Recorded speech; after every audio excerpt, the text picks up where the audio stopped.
नारळी पौर्णिमा आणि रक्षाबंधन विशेष नारळी भात हा घराघरात केला जातो। तसा तर हा नारळी भात दोन पद्धतीने केला जातो, एक म्हणजे तिखट आणि दुसरा गोड। तर आज आपण गोड नारळी भात तयार करतोय। तांदूळ, गूळ आणि पाणी यांच्या योग्य प्रमाणानुसार अगदी छान मोकळा सुटसुटीत, दिसायला सुंदर, खायला त्याहूनही चविष्ट असा हा नारळी भात बनवून तयार झाला आहे। तर चला हा नारळी भात मी कसा बनवला ते पाहूया। तर हा नारळी भात बनविण्यासाठी इथे मी 1 कप बासमती तांदूळ घेतला। तर नारळी भात बनवत असताना कुठलाही लॉंग ग्रेन असा बासमती तांदूळ घ्यायचा आणि सुरुवातीपासूनच कुठल्याही एका वाटीचं किंवा कपाचं मेजरमेंट ठेवायचं। आता तांदूळ हा 2 ते 3 पाण्याने चांगला स्वच्छ धुवून घ्यायचा। नंतर यातील पाणी काढून घ्यायचं आणि यामध्ये तांदूळ बुडून वर येईल इतपत पाणी घालायचं। पाणी घातल्यानंतर हा तांदूळ आपल्याला अर्धा तासासाठी भिजत ठेवायचा आहे। यावर झाकण ठेवून आपण हा अर्धा तासासाठी भिजत ठेवूया। अर्धा तास झाल्यानंतर तांदूळ हा चांगला भिजला जातो।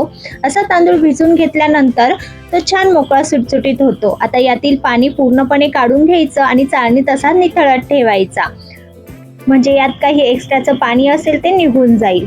आता हा तांदूळ आपण कुकर मध्ये शिजवतोय, त्यासाठी गॅसवर कुकर गरम करून त्यामध्ये 1 चमचा साजूक तूप घातलं। तूप गरम झालं की यामध्ये काही खडे मसाले घालायचे। त्यामध्ये 2 हिरवी वेलची अशा फोडून घातल्या, म्हणजे त्यांचा फ्लेवर हा भातामध्ये छान उतरेल। 1 इंच दालचिनीचे छोटे छोटे 2 तुकडे घातले आणि 3 ते 4 लवंग घातले।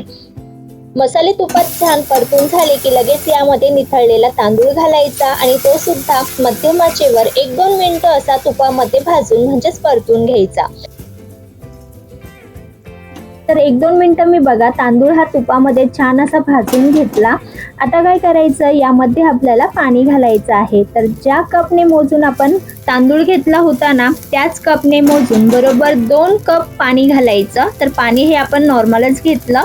जेव्हा तुम्ही कढईमध्ये हा राईस शिजवताना तेव्हा तुम्ही गरम पाण्याचा वापर करा। इथे मी कुकरला लावला आहे, त्यामुळे इथे मी नॉर्मल म्हणजे साधंच पाणी घातलं। तर 1:2 हे प्रमाण आपण ठेवलेलं आहे। तर 1 कप तांदूळ आणि 2 कप पाणी घातलं, म्हणजे भात हा छान मोकळा सुटसुटीत होतो, जास्त चिकट सुद्धा होत नाही। आता हे चांगलं मिक्स करून घेतलं। तर आता हा नारळी भात अधिक चविष्ट व्हावा, याला छान असा फ्लेवर यावा, याकरिता आपण यामध्ये केसर घालणार आहोत। तर 3 ते 4 धागे आपण केसरचे घातले। अगदी थोडंसं चिमूटभर मीठ ऍड केलं। तसं तर केसर घालणं हे ऑप्शनल असेल, तुमच्याकडे आहे तर घाला, नाही घातलं तरी देखील चालेल। पुन्हा एकदा चमच्याने हे मिक्स करून घेतलं। आता झाकण लावून कुकरला मध्यम आचेवर फक्त 1 शिट्टी करून घ्यायची आहे, त्यापेक्षा जास्तही शिट्ट्या काढायच्या नाही। 1 शिट्टीमध्ये तांदूळ हा छान असा शिजला जातो आणि मोकळा सुटसुटीत होतो। तर इथे बघा मी 1 शिट्टी काढून घेतली। शिट्टी झाल्यानंतर लगेच गॅस बंद करायचा। कुकरची पूर्णपणे वाफ गेल्यानंतरच झाकण उघडायचं। इथे बघा छान मोकळा सुटसुटीत आपला हा राईस शिजलाय बघा, अजिबात कच्चा राहिलेला नाही, परफेक्ट असा शिजलेला आहे। पाण्याचं देखील योग्य प्रमाण आहे, त्यामुळे एक दाणा असा मोकळा दिसत आहे। तर आता काय करायचं, चमच्याने भात ना चांगला मोकळा करून घ्यायचा। यामध्ये आपण केसर घातलं होतं बघा, त्याचा रंग देखील छान उतरलेला आहे आणि सुवास देखील मस्त येत आहे। तर आता यातील पूर्णपणे वाफ जाऊ द्यायची। तर कुकरमध्येच मी हे चांगलं मिक्स करून भाताची वाफ काढून घेतली। तुम्ही हवं असेल तर चाळणीत काढून घेतला तरी देखील चालेल। त्यानंतर काय करायचं, गॅसवर पॅन गरम करून त्यामध्ये 1 चमचा साजूक तूप घालायचं। तूप गरम झालं की त्यामध्ये आवडीनुसार सुका मेवा, तर इथे मी काजू आणि बदामचे तुकडे घातले। तुम्ही यामध्ये ना बेदाणे सुद्धा घालू शकतात, म्हणजेच आपले मनुके। तर ते सुद्धा छान असे परतून घ्यायचे। तर इथे मी फक्त काजू आणि बदाम वापरला आहे। आता यामध्ये नारळाचा चव घालायचा, म्हणजेच खोवलेलं ओलं खोबरं। तर इथे मी जेवढा तांदूळ घेतला ना तेवढंच ओलं खोबरं किसून घेतलं आहे। तर हे तुम्ही मिक्सरला फिरवून देखील घेऊ शकता। तर इथे मी बारीक किसणीच्या मदतीने छान असं किसून घेतलेलं आहे। तर हे सुद्धा तुपामध्ये मिनिटभर चांगलं आपल्याला परतून घ्यायचं। तर हा नारळाचा चव तयार करण्यासाठी ओलं खोबरं घेतलं होतं आणि त्यातील पाठीवरचा जो भाग आहे ना तो पिलरच्या मदतीने काढून घेतला किंवा चाकूने काढा आणि त्यानंतर त्याचे छोटे छोटे तुकडे करून ते मिक्सरला फिरवून घेतले तरी देखील चालेल, किंवा ते बारीक किसणीला किसून घ्या, म्हणजे नारळाचा चव तयार होईल। आता हा नारळाचा चव आपण तुपामध्ये चांगला परतून घेतला। आता यामध्ये बारीक चिरलेला गूळ घालायचा। तर तो मी 1 कपला थोडासा कमी घातलेला आहे। जर तुम्हाला अधिक गोड आवडत असेल तर 1 कप बारीक चिरलेला गूळ घातला तरी देखील चालेल। आता बघा, गूळ जसा मेल्ट होतो तसा त्याचा रंगही बदलतो आणि तो छान असा वितळलेला देखील आहे।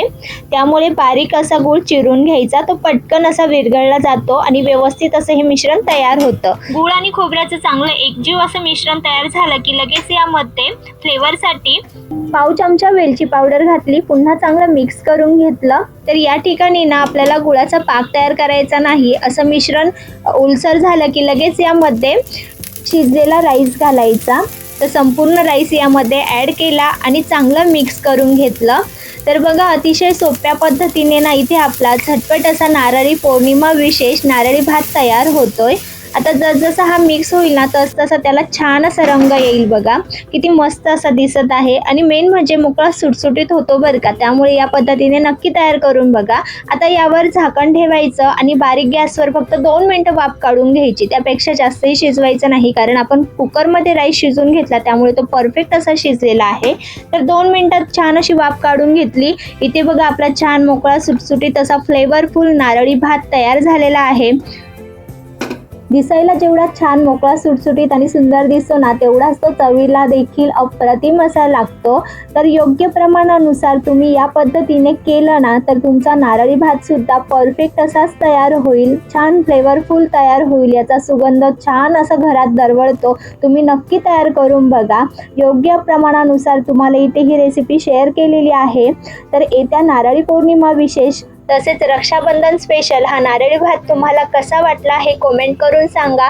तुम्ही सुद्धा याच पद्धतीने नारळी भात तयार करतात का हे देखील मला कमेंटमध्ये सांगा। तुम्हाला आजची ही गोडाची रेसिपी कशी वाटली हे देखील सांगा। तुम्हाला आजची माझी ही गोडाची रेसिपी थोडी जरी आवडली असेल ना तर रेसिपीला लाईक करा, चॅनलवर नवीन असाल तर सबस्क्राईब करा, जेणेकरून पुढील रेसिपीज तुम्हाला बघायला मिळतील। तर मंडळी, पुन्हा भेटूया अशाच एका झटपट रेसिपी सोबत। तोपर्यंत धन्यवाद।